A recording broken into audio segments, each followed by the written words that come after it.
자, 우리 좀 깊게 생각하면서 솔직해 볼게요. 우리가 내신 공부법을 몰라서 중간고사, 기말고사를 망치는 걸까요? 내신 시험은 계획하고 실천하기, 이게 전부 다입니다. 계획하고 실천하기.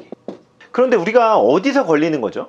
계획을 잘 못 세우나요, 혹시? 그렇다면 지금 당장 유튜브나 검색 엔진을 켜서 검색해 보세요. 양질의 자료들이 무수히 쏟아져 나오는 것을 볼 수 있습니다. 시험을 망치는 근본적인 이유는 모두가 실천에 있습니다. 계획만 세우고 실행률이 30%도 되지 않는 학생들을 위해서 이 계획에 대한 실행을 어떻게 할 수 있을까가 아니라 어떻게 하지 않을 수 없게 만들까로 접근하여 실천할 수밖에 없는 전략들을 만들어 보도록 하겠습니다. 그리고 끝까지 시청하셨다면 저희 학원에서만 공유하고 있는 내신 시험에 대한 꿀팁들을 몇 가지 알려드리도록 하겠습니다. 자, 계획에 있어 그 첫 번째 전략은 자기 효능감입니다. 자기 효능감. 우선 내가 할 수 있다는 그 느낌과 자신감 안에서 출발해야 돼요. 그러기 위해서는 자기 효능감을 반드시 키워야 합니다. 혼자 공부하는 시간이 30분도 채 하기 힘든 학생들에게는 필수적인 사항입니다. 내가 계획한 내신 시험의 기간이 5주에서 6주라면 그 첫 주는 자기 효능감을 키우는 데 사용하세요. 자기 효능감을 키우는 데에는 자기 대화라든지 긍정 모델을 만든다든지 여러 가지 방법이 있지만 현 시점에서 가장 효과적인 방법은 작은 성공의 경험들을 쌓는 것입니다. 그래서 첫 주는 무조건 성공할 수밖에 없는 공부량과 시간을 목표로 계획하세요. 여기서 중요한 건 공부 시간이나 양이 아니라 정말 무조건 어떤 상황이 와도 성공할 수밖에 없는 계획을 만드는 거예요. 과목별로 하루에 5분, 10분 공부하는 목표 괜찮습니다. 그 외의 시간 하고 싶은 거 하세요. 왜냐하면 여러분이 오늘 계획한 그 몇 분의 공부 목표를 이뤄냈잖아요. 이렇게 작은 성공에 대한 어떤 자기 효능감을 일주일 동안 쌓겠습니다. 두 번째 전략입니다. 습관 스태틱입니다. 자, 습관 스태틱은 이미 굳어진 습관에 여러분이 해야 할 일을 붙이는 거예요. 예를 들어 오전에 학교 교실에 도착하는 시간이나 장소가 동일할 테니 이 고정된 행동과 습관에 해야 할 공부 하나를 붙이는 거예요. 그래서 그 시간에는 매번 같은 과목에 같은 양의 공부를 하는 거죠. 또 매번 저녁 식사를 하는 시간이나 장소가 같다면 동일하게 저녁 식사 후에 할 공부를 붙이는 거예요. 그래서 내가 원래 하던 행동과 습관이 자연스럽게 다른 행동으로 이어지게 만드는 겁니다. 그러면 그렇게 어렵지 않게 몇 개의 공부 습관을 만들 수 있습니다. 자, 세 번째 전략입니다. 환경 디자인입니다. 자, 제가 제일 강조하는 건데 우리의 뇌는 본능적으로 저항이 적은 것들을 선택하게 되어 있어요. 그렇기 때문에 우리의 환경을 반드시 원하는 행동은 더 쉽게, 원치 않은 행동은 더 어렵게 환경을 만들어 놔야 됩니다. 예를 들어서 공부에 있어 스마트폰은 우리의 어떤 절대적인 적이죠. 모든 데이터 통신이 차단되어 있는 공신폰이나 우등생폰으로 바꾸기를 권하지만 그게 쉽지 않다는 걸 잘 알고 있습니다. 그게 안 된다면 시험 기간에만이라도 우리가 분리시켜 놔야 됩니다. 차단 앱이라도 설치해서 나의 유혹되는 앱을 차단해 놔야 됩니다. 친구들과의 관계나 게임 등 여러 유혹들이 될 수 있는 것들을 우리가 쉽게 접근할 수 없게 다 제거해 놔야 돼요. 나의 어떤 의지적으로 통제력으로 승부를 보려고 그러면 절대 안 돼요. 미리 다 제거해 놔야 됩니다. 그리고 공부는 좀 더 쉽게 접근할 수 있는 환경으로 설계해 놔야 됩니다. 전지의 계획표를 작성해서 방에 붙여놓은 학생도 있었고요. 그리고 내 주변 사람들이나 인스타에 이번 시험에 대한 나의 각오나 계획을 공유해서요, 의도적으로 사람들의 시선을 의식하는 것도 하나의 방법이에요. 학원, 스카, 독서실 등 활용해서 좀 더 쉽게 참여할 수 있는 환경으로 만들어 놔야 됩니다. 자, 네 번째 전략은 구현 의도입니다. 자, 구현 의도는 독일의 심리학자 피터 고리츠가 개발한 전략으로 매우 단순하지만 강력합니다. 구현 의도는 만약 X 상황이 오면 나는 Y 할 것이다 라는 형식의 계획입니다. 자, 예를 들어서 내일 아침 7시에 알람이 울리면 바로 운동복으로 갈아입고 5분간 스트레칭을 할 것이다 라고 구체적으로 계획하는 거예요. 자, 영국 리즈 대학의 연구에서 따르면 단순히 운동을 하겠다고 목표를 세운 사람은 38%만이 실제로 운동을 했지만 구현 의도를 설정한 그룹은 91%가 실제로 운동을 했다고 했습니다. 그 차이는 무려 53%나 되는 거죠. 구현 의도는 굉장히 효과적이고 그 효과적인 이유는 이는 결정 피로를 줄이기 때문이에요. 우리는 하루에 수천 개의 결정을 내리고 매 결정마다 의지력이 소모됩니다. 구현우도는 지금 공부할까 말까, 어떤 과목을 공부하지? 라는 결정 자체를 제거해서요, 의지력 소모를 최소한으로 줄입니다. 그래서 나의 다이어리나 계획표 안에 구현우도가 적용된 구체적인 계획들로 쌓여 있어야 돼요. 자, 이제 실제 작년에 기말고사에서 실행했던 저희 학원의 하위권이었던 고2 남학생 사례를 들려드리겠습니다. 5주 동안 매일 기말고사를 공부하기로 계획을 했고요.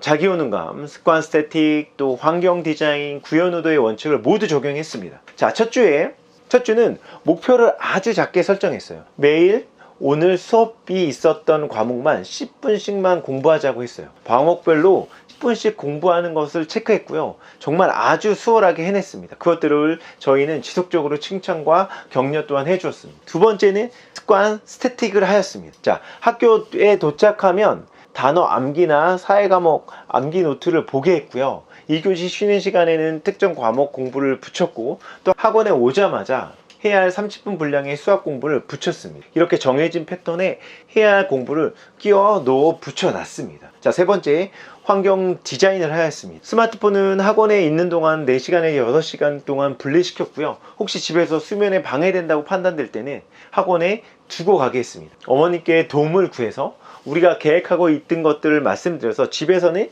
야식과 수면 외에는 다른 불필요한 것들을 모두 못하게 차단했습니다. 그리고 방과 후에는 끝나는 대로 학원에 올 수밖에 없는 장치를 마련했어요. 학생의 경우 자신의 용돈에 대한 애착이 있었기 때문에 서로 약속된 시간에 못 올 때 학원에 간식을 사도록 서로 권유하고 서로 약속했습니다. 학습 목표 달성에 대한 보상을 책상 위에 적어두고 의식하게 하였고, 저희들도 계속 동기부여했어요. 그리고 학원 자체에서 마련되어 있는 그런 집중 및 감시, 관리 등의 시스템으로 공부할 수밖에 없는 그런 환경으로 아이들과 공부할 수 있도록 하였습니다. 자, 네 번째, 구현우도입니다. 자, 5주에 기말고사 전체 계획을 작성한 후에 매일 밤 다음날 집으로 귀가하기 전에 구현의도에 대한 설정이 되어 있는 다음날 계획을 하도록 했어요. 예를 들어서 학교 2교시가 마치는 종이 울리면 그 쉬는 시간에 국어 교과서를 펴서 몇 페이지에 해당되는 내용을 2회 반복 학습을 한다든지, 학원에서 저녁 식사 후 20분 휴식이 끝나는 6시 30분에는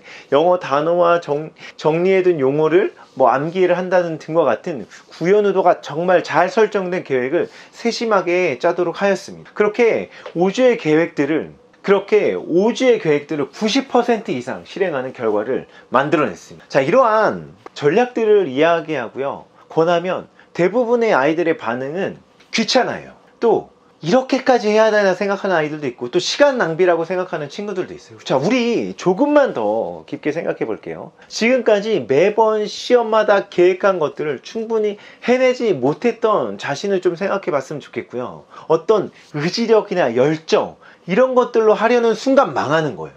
여러분 잘 생각해 보세요. 여러분이 엄청난 조언이나 충격적인 이야기를 듣고 오늘 펑펑 울면서 정말 열심히 살겠다고 다짐하고 내일 아무 일도 없었다는 듯이 PC방에 가서 게임하고 있는 게 우리예요. 어떤 일이든지 강력한 목표나 의지나 동기부여가 아니라 전략이 여러분을 성공으로 이끌 거예요. 그 전략은 처음에 말씀드렸던 어떻게 하지 않을 수밖에 없는 환경을 만들까예요. 여러분의 의지와 기분과 그때의 감정에 전혀 상관없이 완벽하게 설계된 환경 안에서 그 일을 할 수밖에 없는 환경을 전략적으로 만들어내는 게 핵심입니다. 귀찮다고 생각하지 마시고 여러분이 할 수밖에 없는 그 환경을 만들어내세요. 자, 내신 시험에 대한 팁을 몇 가지 드리겠습니다. 저희 학원에는 고등학교 선생님으로 재직했던 분들도 있고요.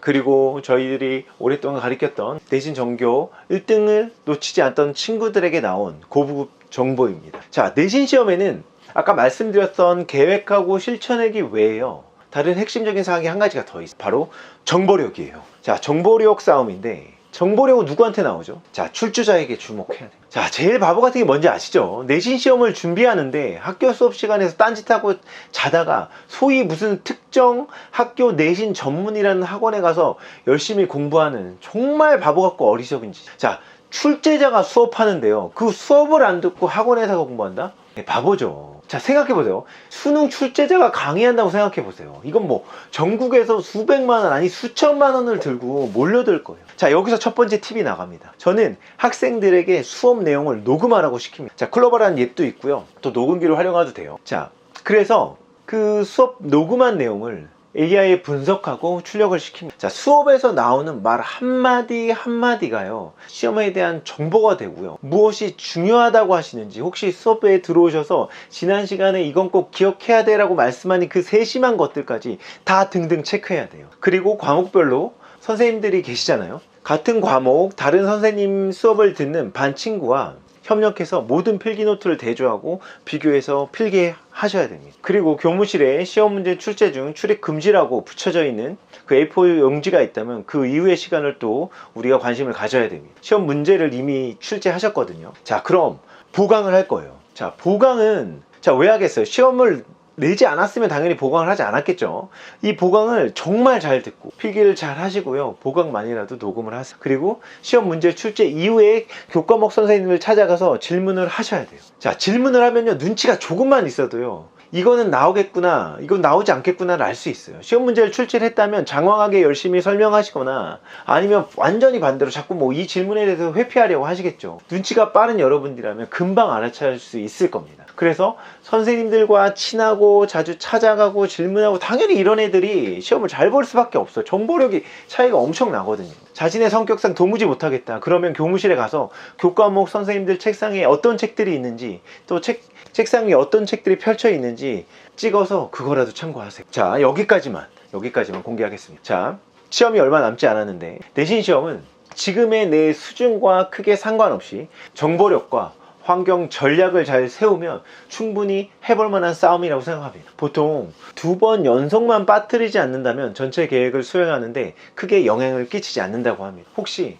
하루 정도 계획을 완수하지 못한 것에 대해서 너무 좌절하지 마시고 2번만 연속해서 못하는 일이 없도록 그렇게 조금 여유를 가지시고 끝까지 버티고 끝낼 수 있는 사람이 되었으면 좋겠습니다. 응원하겠습니다. 감사합니다.